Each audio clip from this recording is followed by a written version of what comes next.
Hello guys, myself Sandeep Kumar Sinha. Welcome back once again to my channel where you will find videos on topics of for CBSE, ICSE, JAC and other boards for class 11 and 12 as well as the business economics for CA Foundation and the topics related to competitive examinations. Today I will discuss final goods, its meaning with examples and its significance in national income accounting. This video is fourth in series about the basic terms related to national income accounting, and the description of the earlier three videos about domestic territory, normal residents, factor income and transfer income is given in the I button above. Now let us start the term final goods. Final goods simply means goods for final use. That is, these are the finished goods. ये finished goods है which have crossed the boundary line of production. What does it mean? Crossing the boundary line of production? It simply means that these goods are out of the process of production. Process of production से ये निकल चुका means process of production is complete and further processing और transformation is not required. उसको फिर दूसरे किसी और गुड्स में बदलने की जरूरत नहीं है या फर्दर प्रोसेसिंग करने की जरूरत नहीं है. Means production process is complete, goods now produced and it is ready for use. Means there is no more addition of value to the product. मतलब उसमें अब कोई भी वैल्यू का एडिशन संभव नहीं है and the product is ready for use for by the final users. Who are those users? That is consumers and the producing firms. Let us explain it with the help of an illustration.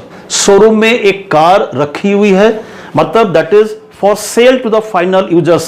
Means जो भी showroom के honour ने car खरीदी है बेचने के लिए. Means when it is in showroom, जब वो गाड़ी शोरूम में है तो no addition of value by way of welding and fitting various parts, painting, etc. But the moment it is sold, means when it is actually sold to the purchaser, then there is addition of value to the car and the car is said to have crossed the boundary line of production. जैसे ही ये बिकता है किसी भी purchaser को, जब showroom का honour बेचता है, then there is addition of values. तो कैसे समझेंगे? सपोज परचेजर ने खरीदा 5,50,000 का और शोरूम के मालिक ने उस गाड़ी को परचेज करके कंपनी चलाया था 5 लाख में, मतलब वैल्यू का एडिशन हो गया 50,000. पर जब बिका तो एडिशन हुआ वैल्यू का. जब एडिशन वैल्यू का अब नहीं हो सकता, then it is said to have cross the boundary line of production and then the product car is said to be a final product.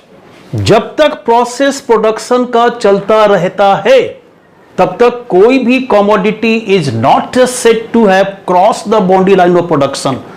और जब तक प्रोसेस चलता रहता है वो फाइनल गुड्स नहीं होता, because it is not ready for use.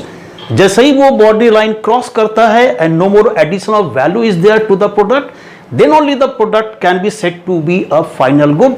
दस a good is said to be a final good when it is purchase, means finally purchase by a purchaser for consumption purpose और for investment purpose. Means कोई भी good को final good तब कहेंगे जब finally कोई purchaser उसको purchase करता है. For consumption means for the fulfilment of requirement and for investment means for further production of goods and services. Now if these goods are used by consumers for the fulfilment of their requirement, then they are called as consumer goods. For example bread, butter, TV, fridge. And demand for these goods are called as direct demand because they directly fulfil our requirements. Now expenditure made on the purchase of these goods, that is called as final consumption expenditure. Further, if these goods are used by the producing firms for the further production of goods and services, then they are called as final producer goods. For example machines. और जो भी expenditures कोई भी producing firm इस goods पे करता है purchase पर, उसे कहते हैं इन्वेस्टमेंट एक्सपेंडिचर्स. मतलब फाइनल गुड्स जो भी है जिसका हम यूज करते हैं, that is used for two purpose. दो पर्पस के लिए हम फाइनल गुड्स को यूज करते हैं. पहला है consumption, that is fulfilment of requirement, अपनी जरूरत पूरी करने के लिए, और दूसरा investment means for the further production of goods and services. Thus, on the basis of purpose of the use of those goods, final goods can be defined as all those goods which are used either for consumption, that is fulfillment of requirement, or for investment by the producing firms, that is for further production of those goods and services. All those goods are called as final goods. इसका मतलब क्या होगा? इसका दो ही purpose है, एक consumption और एक इन्वेस्टमेंट और further production of goods and services में these goods are neither resold, इसको हम दोबारा बेचने के लिए इस्तेमाल नहीं करते या इसको हम किसी दूसरे सामान में ट्रांसफॉर्म बदलने के लिए यूज नहीं करते। मतलब these goods are neither resold nor undergo any transformation into a new product during the whole process of production. तो दीज गुड्स मतलब ये are use as it is, जैसा है वैसी हालत में हम इसे इस्तेमाल करते हैं। This is the finish good.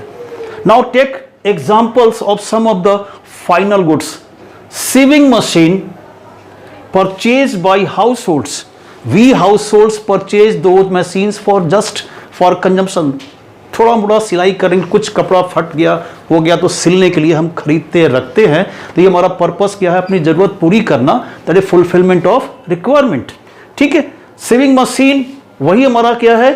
अगर परचेज करता है कोई भी रेडीमेड गारमेंट मैन्युफैक्चरर जो अगर परचेज करता है तो उसका पर्पस क्या है? Investment. Milk, bread, butter etcetera purchase by household, that purpose is consumption.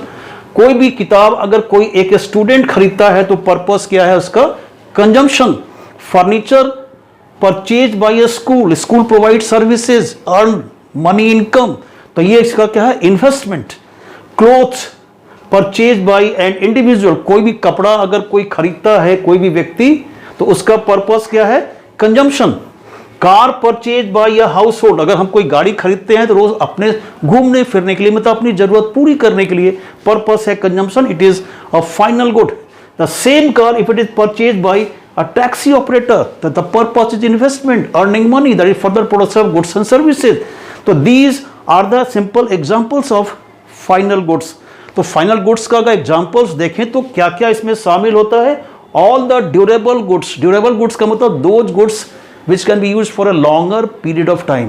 कोई भी सामान को अगर हम लंबे समय तक बार बार इस्तेमाल करते रहते हैं, 5 साल, 10 साल, 15 साल, 20 साल, उसे कहते हैं durable goods, that is consumer durable goods. Non durable का मतलब होता है सिंगल यूज गुड्स भी कहते हैं। इसमें हमारा जो भी अगर जिसको एक बार इस्तेमाल करते हैं वो non durable goods. And all the capital goods used by the producers, for example machines. Now the question arises, what is the significance of final goods in the national income accounting process? Its significance is that is value of these final goods is included, that is added during computation of national income। जब भी हम national income calculate करते हैं, value जो भी final goods का है उसे हम जोड़ते हैं। That is all about final goods. We will meet you again in the next video on intermediate goods. Till then, keep watching my video. If you like the video, then please like, share it and subscribe to my channel for such videos. Thank you very much for watching my video.